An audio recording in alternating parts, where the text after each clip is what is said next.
Dal 1 gennaio 2024 la Regione Siciliana in ambito contabile abbandonerà definitivamente il vigente regime di cassa per adottare il sistema di gestione economica mediante tesoreria unica, un adeguamento previsto dalle norme nazionali in materia già in vigore in diverse altre regioni italiane, che segnerà una svolta importante in termini di semplificazione per i cittadini, di accelerazione dei pagamenti e di snellimento delle procedure contabili per gli uffici. Unicredit diventerà l'istituto tesoriere della regione, assicurando la delicata transizione tra i due regimi. A gestire il passaggio nell'ultimo anno il Dipartimento Bilancio e Tesoro con il supporto dell'ARIT, Autorità regionale per l'innovazione tecnologica, attraverso innanzitutto l'implementazione della piattaforma SCORE, a cui si affiancherà la compiuta adozione del sistema nazionale dei pagamenti PagoPA.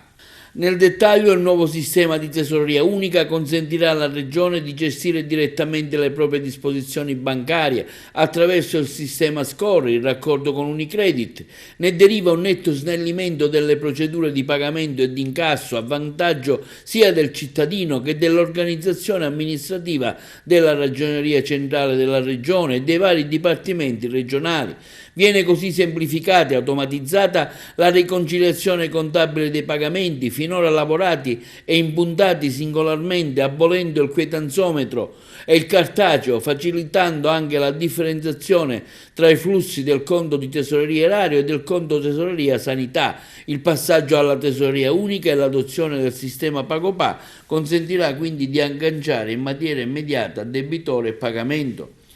Fin dal nostro insediamento, conclude il Presidente della Regione Schifani, stiamo lavorando per innovare la macchina amministrativa regionale, mettendola al passo con le esigenze dei siciliani. L'adozione del sistema di tesoreria unica segnerà un salto cruciale verso la digitalizzazione dei processi e la semplificazione della pubblica amministrazione nell'interesse sia dei cittadini che delle imprese, ma anche per consentire agli uffici regionali di lavorare meglio, quanto dichiarato dal Presidente della Regione Schifani.